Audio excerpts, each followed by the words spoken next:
धनुष भंग गोस्वामी तुलसीदास द्वारा रचित है। यह उस समय का वर्णन है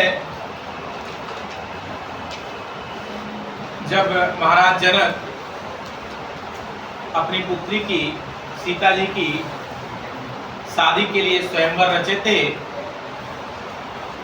उस समय जब भगवान श्री राम अपने भ्राता अनुज लक्ष्मण के साथ मकसाला में आते हैं, विश्वामित्र जी लेकर आते हैं, उस समय का वर्णन है। उदित उदयगिरि मंच पर रघुवर बाल पतंग, विकसे संत सरोज सब हर से लोचन भृंग, नृपन केरी आशा निसिनासी, वचन नखत अवलीन प्रकाशी, मानी महीप कुमुद सकुचाने, कपटी भोप उलूक लुकाने, भय विशोक कोक मुनि देवा, बरसई सुमन जनावई सेवा, गुरुपद बांध सहित अनुरागा, राम मुनिन सन आय सुमागा, सहज ही चले सकल जग स्वामी, मत्त मंजुवर कुंजर गामी, चलत रामपुर सब नर नारी, पुलक पूरी तन भय सुखारी, बंदी पितर सुर सुकृत संभारे, जो कछु पुण्य प्रभाव हमारे, तव शिव धनु मृणाल की नाई, तो रहूं राम गणेश गोसाई। गोस्वामी जी मखशाला में जब श्री रामचंद्र जी आते हैं उस समय का वर्णन करते हैं। यहाँ अलंकार में रूपक अलंकार होगा। कहते हैं उदित, उदित माने उदित होना, उदयगिरि उदयाचल पर्वत पर, मंच मंच पर, उदयाचल पर्वत रूपी मंच पर रघुवर श्री रामचंद्र जी, बाल माने बाल, पतंग माने सूर्य, पतंग माने सूर्य, बाल रूपी सूर्य, यानी जब श्री रामचंद्र जी उदयाचल रूपी मंच पर उदित होते हैं, या कह सकते हो जब बाल रूपी सूर्य, श्री राम बाल रूपी सूर्य उदयाचल पर्वत रूपी मखशाला में उदित होते हैं। विकसे संत सरोज सब, विकसे माने खिल गए, संत माने संत, सरोज माने कमल, विकसे संत सरोज सब, कमल रूपी संत खिल गए, या संत रूपी कमल खिल गए, हर से लोचन भृंग, और उनके भृंग माने भौरा, लोचन माने नेत्र, उनके नेत्र रूपी भौरे हर्षित हो गए, पुलकित आनंदित हो गए। जिस प्रकार से उदयाचल पर्वत पर भगवान भास्कर के उदित होने पर कमल खिल जाते हैं, ठीक उसी प्रकार से मखशाला में श्री राम के उदित होने पर वहां उपस्थित समस्त संत हर्षित हो गए, पुलकित आनंदित हो गए। यहाँ कौन सा अलंकार है? रूपक अलंकार। अब अगर शाब्दिक में केवल देखोगे तो हो जाएगा श्री राम रूपी बाल सूर्य के उदयाचल रूपी पर्वत पर उदित होने पर संतों के कमल रूपी संत हर्षित हो गए और संतों के भंवरे रूपी नेत्र हर्षित हो गए, आनंदित हो गए। नृपन केरी आशा निसिनासी, बचन नखत अवलीन प्रकाशी। नृपन राजाओं के आशा माने आशा, निसी निसी माने रात्र, नासी माने नाश हो गया। राजाओं की आशा रूपी रात्रि का नाश हो गया। राजाओं को आशा था ना,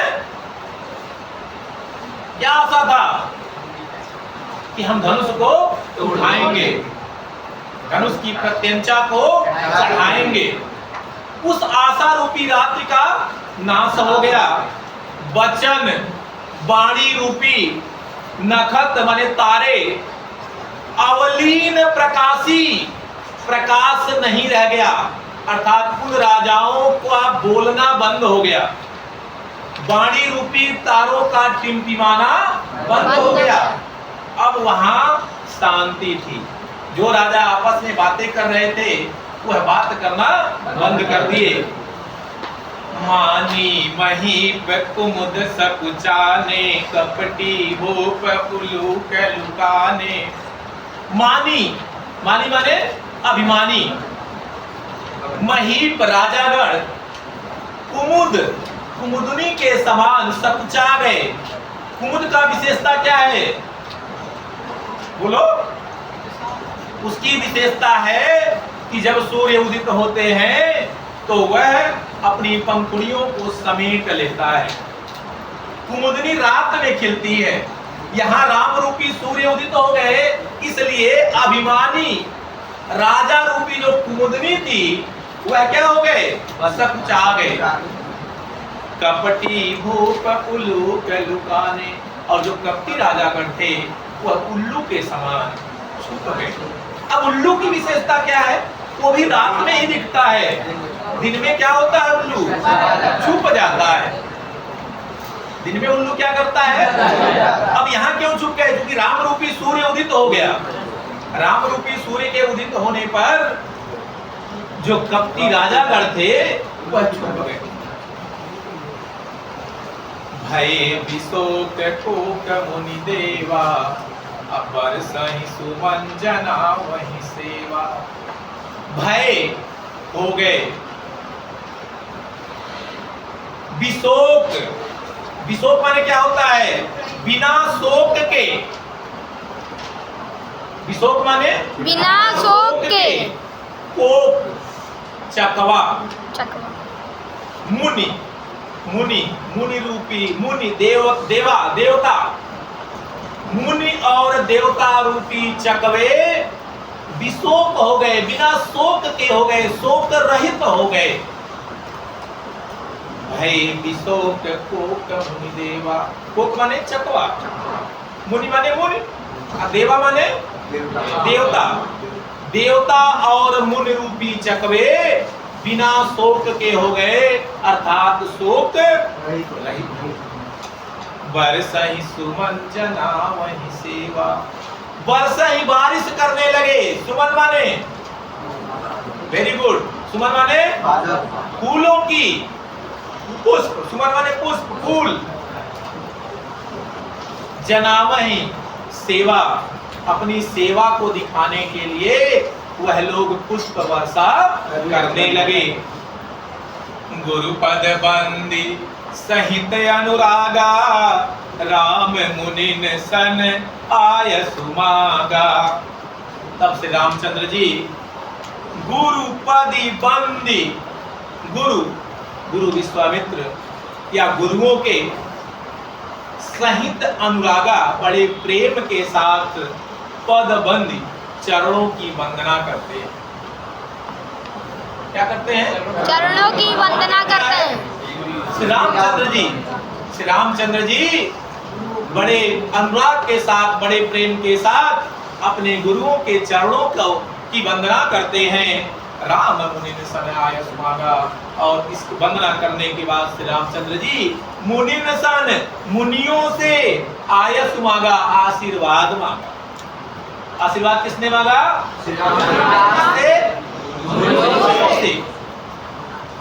सहज ही चले सकल जग स्वामी, मत मजबर कुंजर गामी। भगवान श्री राम आदेश लेकर, अपने गुरुओं से आदेश लेकर बड़ी सहजता के साथ चलते हैं, जिस प्रकार से मतवाला हाथी चलता है। मतवाले हाथी के समान वह बड़ी सहजता के साथ धनुष की तरफ चलते हैं, बढ़ते हैं। चलत राम सब पुर नर नारी, पुलक पूरी तन भय सुखारी। चलत राम, जब से रामचंद्र जी चलते हैं, पुर माने नगर, मिथिला नगर, नर नारी स्त्री और पुरुष। मिथिला नगर के पुर माने गांव भी होता है, उस नगर के स्त्री और पुरुष श्री रामचंद्र जी जब चलते हैं, उन्हें देखकर पुलक पूरी तन भय सुखारी, बड़े पुलकित हो जाते हैं, आनंदित हो जाते हैं और उनका शरीर सुखी होता है। बंदी पितर सुर सुकृत संभारे, जो कछु पुण्य प्रभाव हमारे। और जो नर नारी होते हैं मिथिला के, उस नगर के, वह क्या करते हैं? बंदी वंदना करते हैं पितर, पितरों का। पितर कौन होते हैं? पितर कौन होते हैं? पूर्वज। हमारे जो पूर्वज हैं उन्हें हम पितर कहते हैं। बंदी पितर,